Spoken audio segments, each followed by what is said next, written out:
Hi friends, welcome to மேகன் recipes. நம்ம இந்த வீடியோவில் இரும்பு பாத்திரங்கள் எப்படி ரொம்ப ஈஸியாக க்ளீன் பண்ணுறது அப்படின்னு தான் நான் காமிச்சிருக்கேன். நிறைய பேர் இரும்பு பாத்திரம் ரொம்ப துருப்பிடிக்கிறதால யூஸ் பண்ணாமல் அதை வாங்காமல் நான்ஸ்டிக்கே நம்ம வாங்கி யூஸ் பண்ணிகிட்டு இருக்கோம். ஆனால் இந்த இரும்பு பாத்திரம் நான் சொல்கிற மெத்தட் படி நீங்கள் யூஸ் பண்ணிங்கன்னா ரொம்ப ரொம்ப ஈஸி தாங்க. எப்படி யூஸ் பண்ணுறது, அதை எப்படி க்ளீன் பண்ணுறதுன்னு தான் நான் இந்த வீடியோவில் காமிச்சிருக்கேன். ஸோ ஸ்கிப் பண்ணாமல் வீடியோ பாருங்கள். இப்போ நான் ஒரு புது பாத்திரம் ஒன்று இரும்பு பாத்திரம் வாங்கியிருக்கேன். இது பார்த்திங்கன்னா சப்பாத்தி போடுறதுக்கான பாத்திரம்.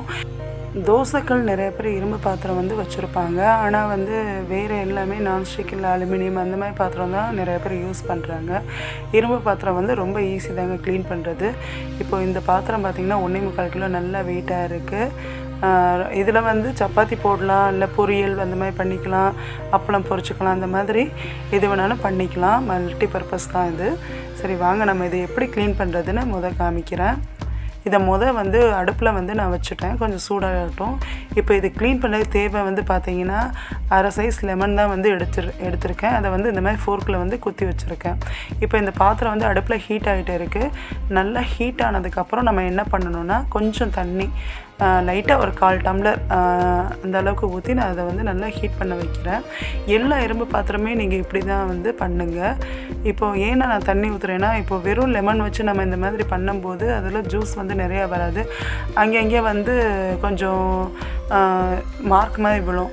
அதுக்கு பதிலாக இந்த மாதிரி கொஞ்சம் தண்ணி ஊற்றி நம்ம தேய்க்கும் போது எல்லா இடத்துலையும் அந்த லெமனோட ஜூஸ் ஈவனாக ஸ்ப்ரெட் ஆகும். அந்த பர்பஸுக்காக தான் கொஞ்சம் தண்ணி ஊற்றி இந்த மாதிரி க்ளீன் பண்ணணும்.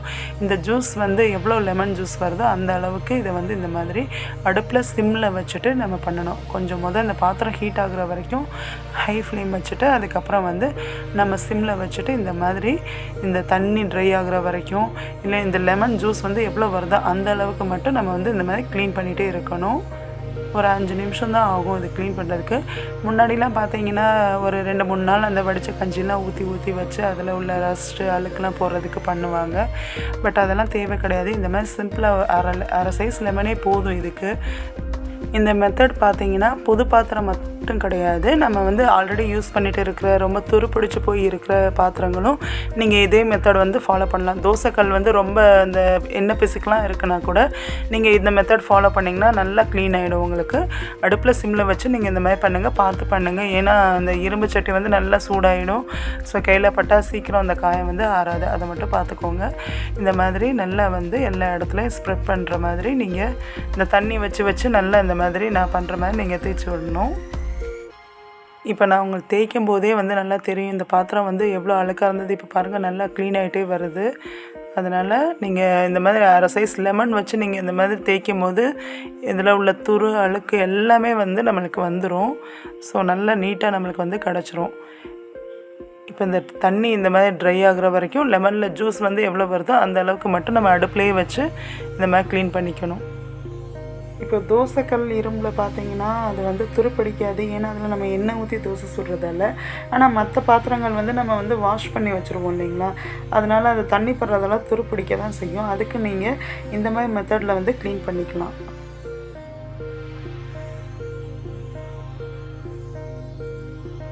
இப்போ பார்த்தீங்கன்னா தண்ணியெலாம் ட்ரை ஆகிடுச்சு, லெமனும் அந்த ஜூஸ்லாம் முடிஞ்சிருச்சு. இப்போ அது ஆறுனதுக்கப்புறம் இந்த மாதிரி நம்ம வாஷ் பண்ணிக்கணும். பாருங்கள் எவ்வளோ நீட்டாக இருக்குது, முன்னாடி எவ்வளோ அழுக்காக இருந்துச்சு. இப்போ என்ன பண்ண போகிறேன்னா, வெறும் நம்ம எப்பயும் போல் இரும்பு ப்ரஷில் விம் சோப் வச்சு வாஷ் பண்ணுவோம்ல, அந்த மாதிரி தான் 2 டைம் 3 டைம் நம்ம தேய்ச்சா போதும். நம்மளுக்கு சூப்பராக இரும்பு பாத்திரம் பளபளன்னு கிடச்சிரும். இதே மெத்தட் எல்லா பாத்திரத்துக்கும் நீங்கள் பண்ணலாம். புது பாத்திரம் வாங்கிட்டு ஒரு 2-3 நாள் வெயிட் பண்ணணும்னு அவசியம் இல்லை. நம்ம அன்னைக்கே க்ளீன் பண்ணிவிட்டு நம்ம யூஸ் பண்ண ஆரம்பிச்சிடலாம்.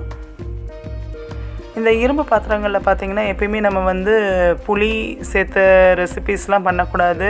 அப்புறம் தக்காளி சேர்த்த உணவுகள்லாம் இரும்பு பாத்திரத்தில் பண்ணக்கூடாது. அப்படி பண்ணோன்னா இதில் இரும்பு ரொம்ப அதில் அந்த சாப்பாட்டில் ரொம்ப இறங்கும். ஸோ அது சாப்பிடும்போது நம்மளுக்கு அந்த இரும்பு வாசனை ரொம்ப வரும்போது நம்மளுக்கு அது சாப்பிட பிடிக்காது.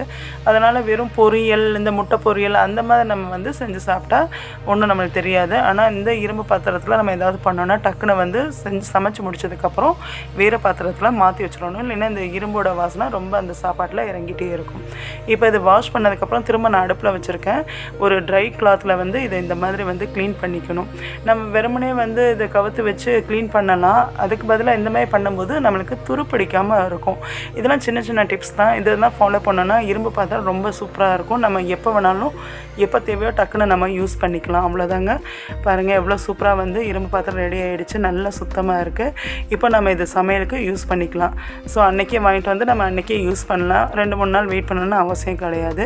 இந்த மெத்தடில் நீங்கள் இரும்பு பாத்திரம் எல்லா வகையான இரும்பு பாத்திரமும் நீங்கள் க்ளீன் பண்ணிக்கலாம். உங்களுக்கு இந்த வீடியோ ரொம்ப பிடிச்சிருக்குன்னு நினைக்கிறேன். நீங்களும் உங்கள் வீட்டில் இரும்பு பாத்திரம் வச்சு யூஸ் பண்ணாமல் வச்சுருந்தீங்கன்னா கண்டிப்பாக யூஸ் பண்ணுங்கள் இந்த மெத்தட் ஃபாலோ பண்ணி. தேங்க்ஸ் ஃபார் வாட்சிங் friends. Happy and healthy cooking.